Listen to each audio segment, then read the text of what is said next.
तो जैसे कि हमारा पिछले लेक्चर में प्रतिलेखन, भाषांतर, हस्तांतरण खत्म हुआ था। अब हमारा दूसरा पार्ट है उत्क्रांति। तो जैसे कि हम उत्क्रांति के बारे में जानते हैं कि उत्क्रांति क्या होता है। तो उत्क्रांति एक ऐसी प्रक्रिया है जहां पर हम बताते हैं कि उत्क्रांति में हमारा क्या होगा। तो उत्क्रांति हर एक सजीवों में धीरे धीरे चलने वाली एक प्रक्रिया होती है, जिसमें कि आप सभी को पता होगा कि उत्क्रांति में जैसे हम मनुष्य पहले बंदर थे, बंदर से आज हम मनुष्य बने। तो ये जो प्रक्रिया है 1-2 साल या 100 सालों में होने वाली प्रक्रिया है। इस प्रक्रिया को होने के लिए कम से कम करोड़ों वर्ष पूर्व लगे। तो उत्क्रांति क्या है? उत्क्रांति यानी किसी भी सजीव में, हम मनुष्य की ही बात नहीं करें, हमारे यहाँ पे जितने भी सजीवों में, उन सजीवों में होने वाले क्रमिक विकास को हम क्या कहते हैं? उत्क्रांति कहते हैं। अब उत्क्रांति के प्रमाण क्या है? तो जैसे कि अगर मैं बोलूं कि उत्क्रांति ऐसा कुछ होता है, हर कोई बिलीव नहीं कर रहा है। जैसे कि हम पहले के समय पे आज बहुत सारी मूवीज आती है डायनासोर्स पे, तो हम बोलते हैं ना डायनासोर्स हुआ करते थे। तो ऐसे हम नहीं बोलते ना, ऐसे तो मैं बोल दूं कोई और जानवर होता है तो कोई बिलीव नहीं करेगा। तो वैज्ञानिकों ने लोग बिलीव करे, तो इसलिए वैज्ञानिकों ने उनका प्रमाण दिया। तो उसी तरीके से उत्क्रांति हुई है या नहीं हुई, तो उसके लिए हमें प्रमाण की जरूरत थी। तो वैज्ञानिकों ने जब खोज करना शुरू किया, तो उन्होंने कुछ प्रमाण के बारे में बताया। जैसे कि उसमें से कुछ प्रमाण ये है: बाह्य रूप की प्रमाण, आंतर रूप की प्रमाण, जीवाश्म विज्ञान, संयोजी कड़ी, भ्रूण विज्ञान, अवशेषण। अब देखिए ये सारी चीजें होती क्या है। तो सबसे पहले हम बात करें बाह्य रूप की प्रमाण की। तो बाह्य रूप की प्रमाण एक ऐसा प्रमाण है, देखो बाह्य मतलब बाहर से दिखाई देने वाला, रूप मतलब बाहर का रूप। तो यहाँ पे होता क्या है कि जैसे कि आपने विभिन्न प्राणियों जैसे कुत्ता, बिल्ली, मनुष्य, ये सारे प्राणियों को देखा होगा। उन प्राणियों के कानों की रचना और नाक की रचना देखो भिन्न भिन्न होती है। लेकिन ऐसा नहीं है ना कि जैसे मनुष्य के नाक का काम है स्मेल करना, तो डॉग उससे खाना खाएगा या सुनेगा, ऐसा तो कुछ है नहीं। ठीक है, जैसे फिर हेरा फेरी होता है ना, ये तो सुनेला सुनेला लगता है, ऐसा कुछ इसमें होता नहीं है। ठीक है, तो जैसे कि कान की रचना और नाक की रचना भिन्न होती है, लेकिन हर एक प्राणियों में इसका कार्य क्या होता है? समान होता है। इसी तरीके से आंतर रूप की प्रमाण की बात की जाए, तो आंतर रूप की प्रमाण क्या कहता है?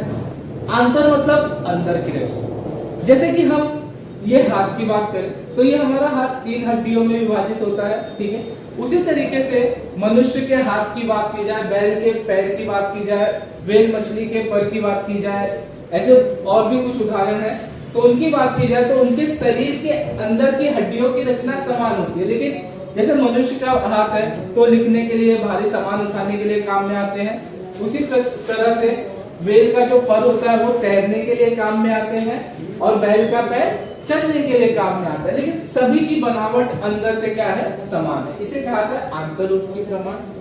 जीवाश्म विज्ञान, अगर जीवाश्म विज्ञान की बात करें तो जीवाश्म मतलब प्राचीन होता है, मतलब ऐसी चीजें जो बहुत ही प्राचीन हो, उसे कहते हैं जीवाश्म विज्ञान। तो जीवाश्म विज्ञान वह विज्ञान है जिसमें हम जीवाश्म के बारे में अध्ययन करते हैं। तो जीवाश्म जैसे कि क्या होता है कि अचानक से कोई आपदा आ गई, और उस आपदा में बहुत सारे सजीव क्या होते हैं? जमीन के अंदर धस जाते।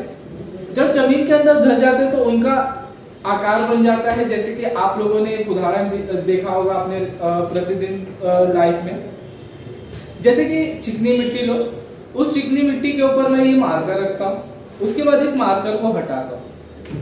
क्या आपको पता है कि उस चिकनी मिट्टी पे इस मार्कर का निशान आ जाएगा? जब तक मैं उस चिकनी मिट्टी को डिस्टर्ब नहीं करूंगा, तब तक वो चिकनी मिट्टी पे उसका मार्क रहेगा। उसी तरीके से जब कोई भी सजीव जमीन के अंदर धस जाते हैं, तो धसने के पश्चात होता यह है कि जो सजीव होते हैं उनका आकार वो जमीन में धस जाता है। जैसे कि आज हमें डायनासोर्स के बारे में पता चला, तो डायनासोर जिंदा तो नहीं मिले ना हमें, तो उन्हीं के कुछ जीवाश्म मिले, उन्हीं की कुछ हड्डियां मिली। इसके द्वारा हमने पता लगाया कि हमारे यहाँ पर डायनासोर्स करके कुछ सजीव भी रहते थे या नहीं। ठीक है, इसी तरीके से दूसरा है संयोजी कड़ी। संयोजी मतलब सम, जोड़ने वाला, और कड़ी मतलब जो जोड़ के रखता है। तो संयोजी कड़ी वो कड़ी है जहां पर किसी भी एक सजीव में 2 प्राणी या 2 सजीवों के गुण को देखा जाए, उसे कहा जाता है संयोजी कड़ी। जैसे कि एग्जाम्पल में आते हैं उदाहरण में डकबिल प्लेटिपस। अगर डकबिल प्लेटिपस की बात किया तो डकबिल प्लेटिपस क्या है? डकबिल प्लेटिपस एक ऐसा जानवर है, जैसे कि आप खुद से कमेंट करना अगर आप ऐसे किसी जानवर को जानते हो जो सजीवा जो जानवर बच्चे अंडे के तौर पे देता है और अंडे से बच्चे आते हैं, क्या वो अपने बच्चों को अपने शरीर का दूध पिलाते हैं? या दूसरा उदाहरण ये देना कि जो भी जानवर अपने बच्चों को अपने शरीर का या अपने स्तन को पान कराते हैं, क्या वो बच्चे अंडे के रूप में देते हैं? अगर आपको पता है तो आप हमें कमेंट करना। ओके, तो जैसे कि डकबिल प्लेटिपस एक ऐसा प्राणी है जो कि स्तनधारी भी है, मतलब वो स्तनपान भी कराता है अपने बच्चों को, और सरीसृप मतलब अंडे के स्वरूप में बच्चे देता है। ठीक है। दूसरा लंगफिश। लंगफिश में उभयचर और मत्स्य जैसी दिखाई देती है। तो लंगफिश मतलब कोई भी मछली हम पानी के बाहर नहीं रख सकते, लेकिन जो लंगफिश है वो उभयचर और मत्स्य दोनों का गुण दिखाते हैं। पेरिपेटस। तो पेरिपेटस की बात की जाए तो ये सखंड कृमि और संधिपात, ये दोनों। जैसे सखंड कृमि उदाहरण में केचुआ, आपने केचुआ देखा होगा, ठीक है, छोटे छोटे खंडों में बटा होता है उसका शरीर। और संधिपात, संधि मतलब होता है जोड़ना और पाद मतलब होता है पैर। तो इस पेरिपेटस को अगर आप ध्यान से देखोगे तो इसका शरीर छोटे छोटे खंडों में विभाजित होता है और इसके शरीर में बहुत सारे पैर होते हैं, इसीलिए इसे कहा गया है सखंड संयोजी कड़ी, सखंड कृमि और संधिपाद के, जिसे पेरिपेटस के नाम से जाना जाता है। भ्रूण विज्ञान। अगर भ्रूण विज्ञान की बात की जाए तो भ्रूण में जैसे कि जो प्रथम स्टेज होता है, उस प्रथम स्टेज में मनुष्य के भ्रूण, मछली के भ्रूण, सैलेमेंडर और भी बहुत सारे उदाहरण आपके बुक में दिए हैं, आप बुक में देख लेना। तो जैसे कि ये सारे के सारे भ्रूण का जो पहला स्टेज होता है वो क्या होता है? सेम होता है, तो उसे कहा जाता है भ्रूण विज्ञान। क्या कहता है? भ्रूण विज्ञान। तो जब अगर पहला स्टेज सभी सजीवों का सेम दिख रहा है तो इसका मतलब हर एक सजीव किसी एक सजीव से आया होगा, इसीलिए सारे सजीवों का भ्रूण क्या है? सेम दिखाई दे रहा है। अब आता है अवशेषांग। अवशेषांग तो दो शब्द से मिलकर बना है, अवशेष धन अंग। अवशेष मतलब होता है बचा हुआ और अंग होता है आपको पता है। तो अवशेषांग एक ऐसा अंग है जो कि पहले के समय पे सजीवों में वो कार्यरत था, लेकिन कुछ परिवर्तन आने की वजह से उनके शरीर में से क्या हुए, वो चीजें अकार्यक्षम हो गई। जैसे कि मनुष्य में आंत्रपुच्छ, तो आंत्रपुच्छ आज हमारे शरीर में उपस्थित है, लेकिन आज उसका कोई काम नहीं है। अगर आंत्रपुच्छ को आपके शरीर से काटकर अलग भी कर दिया जाए तो भी आप जिंदा रहोगे। लेकिन अगर बात करूं मैं किसी दूसरे अंग की, जैसे अमाशय हो गया, वृक्क हो गया, वृषण हो गया, तो ऐसे कुछ अंग को अगर आपके शरीर से बाहर निकाल दिया जाए तो आप ज्यादा समय तक जिंदा नहीं रह सकते। ठीक है, तो इसे कहा था अवशेषांग, जो पहले के समय पे कार्यरत थे लेकिन आज के समय पे उनकी कार्य क्षमता क्या हो चुकी है? समाप्त हो चुकी है। तो उसे कहा था आंत्र, उदाहरण में आता है आंत्रपुच्छ और अक्लतांग। तो जैसे कि हमने उत्क्रांति के बारे में देखा इसके पिछले वाले पार्ट में, अब हम यहाँ पर देखेंगे उत्क्रांति से संबंधित कुछ टॉपिक, जैसे डार्विन के प्राकृतिक चयन का सिद्धांत, लैमार्क का मानव की उत्क्रांति। तो सबसे पहले देखो ये क्या है? डार्विन के प्राकृतिक चयन का सिद्धांत। ध्यान दीजिए यहाँ पे क्या लिखा है? प्राकृतिक मतलब नेचर, चयन मतलब सेलेक्ट करना, चूज करना। तो यहाँ पर इन्होंने क्या बताया कि जैसे जैसे समय बढ़ते जा रहा है वैसे वैसे हर एक सजीवों में प्रतियोगिता लगते जा रही है।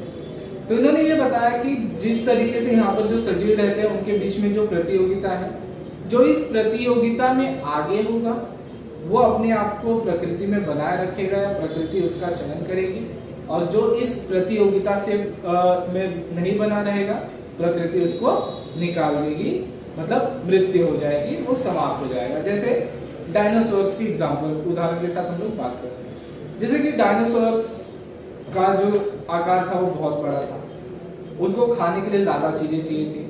एक समय पे तो खाना बहुत ज्यादा था, बट उन्होंने जब खाना शुरू किया तो एक समय के बाद सारी चीजें, उनके जरूरत की चीजें समाप्त हो गई। समाप्त होने के पश्चात अब उन्हें खाने के लिए कुछ नहीं मिला, वो लोग आपस में एक दूसरे से लड़ाई झगड़ा करके जो हारता था, जीतने वाला उसको खा लेता था। इस तरीके से डायनासोर समाप्त हो गए। जैसे आज के समय पे आप देख रहे हो हर एक जगह प्रतियोगिता है, जो उस प्रतियोगिता में बने रहेगा वो उस प्रकृति में जमा रहेगा, और जो प्रकृति के अनुसार काम नहीं करेगा वो प्रकृति से बाहर चला जाएगा। तो इसे कहा था डार्विन के प्राकृतिक चयन का सिद्धांत। उन्होंने एक बुक लिखी थी जिसमें इस सिद्धांत के बारे में वर्णन किया है। उस बुक का नाम है ओरिजिन ऑफ स्पीसीज।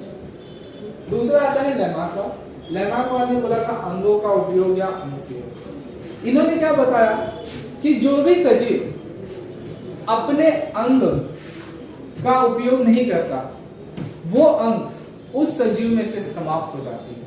उदाहरण आया, जैसे कि अगर हम बात करें, मनुष्य में पहले पूंछ थी ऐसा कहा जाता है, बट उन्होंने यूज नहीं किया, उपयोग नहीं किया, वो समाप्त हो गया। ऐसा कहा जाता है सांप के पास पैर थे। जैसे कि अगर आप स्तनधारी सरीसृप की बात करो तो सरीसृप में जो छिपकली होते हैं उसके पास पैर होता है, लेजर्ड ये सबके पास पैर होते हैं, लेकिन सांप सरीसृप में उसके पास पैर नहीं होता। तो ऐसा कहा जाता है कि उनके पास भी पैर हुआ करते थे, बट उन्होंने अपने पैरों का उपयोग नहीं किया, इसीलिए पैर क्या हो गए, समाप्त हो गए। तो इसे कहा जाता है लेमार्कवाद के अंगों का उपयोग या अनुप्रयोग। तो इन्होंने इसी तरीके से जिराफ के बारे में, सांपों के बारे में और भी अन्य सजीवों के बारे में या अन्य प्राणियों के बारे में बताया था। तो ये लेमार्कवाद कहता है। उसके बाद है मानव की उत्क्रांति। अगर मानव के उत्क्रांति की बात की जाए तो मानव का उत्क्रांति क्या कहता है कि हमारा उत्क्रांति कैसे हुआ। तो हमारी उत्क्रांति शुरुआत होती लेम्यूर से। पहले हम लेम्यूर जैसे दिखते थे, फिर लेम्यूर से इजिप्टोपिथिकस जैसे आए, फिर ड्रायोपिथिकस आए, रामापिथिकस आए, रामापिथिकस से ऑस्ट्रेलोपिथिकस, ऑस्ट्रेलोपिथिकस से कुशल मानव, कुशल मानव से सीधे खड़े रहने वाला मानव, मतलब जैसे हम इस समय खड़े हैं इस तरीके से इसे सीधे खड़े रहने वाला मानव बोला गया, निएंडरथल, देन क्रो-मैग्नन मनुष्य। फिर उसका धीरे धीरे मनुष्यों ने साथ में रहते रहते शिकार करना प्रारंभ किया, फिर अग्नि का आविष्कार किया, भोजन को पकाकर खाने लगे, खेती का आविष्कार किया, लिखना शुरुआत की, संस्कृति जो थी उसको बनाया। तो ये सारी चीजें क्या है, मानव की उत्क्रांति है। जैसे कि मानव की उत्क्रांति, जैसे आप सभी को पता होगा पहले के समय पे सिर्फ एसटीडी होता था, ठीक है। फिर उसका धीरे धीरे घरों में मोबाइल आना शुरू हुआ, फिर घरों से चलते चलते घर के हर एक सदस्य के पास मोबाइल आना शुरू हुआ। तो ये भी एक प्रकार की उत्क्रांति जैसे ही है, जिसे कहते हैं मानव की उत्क्रांति। हमारा लेक्चर यहाँ पर समाप्त होता है ये चैप्टर का। अगर आपको नेक्स्ट चैप्टर चाहिए तो उसके लिए कमेंट करें और चैनल को सब्सक्राइब करें। थैंक्स।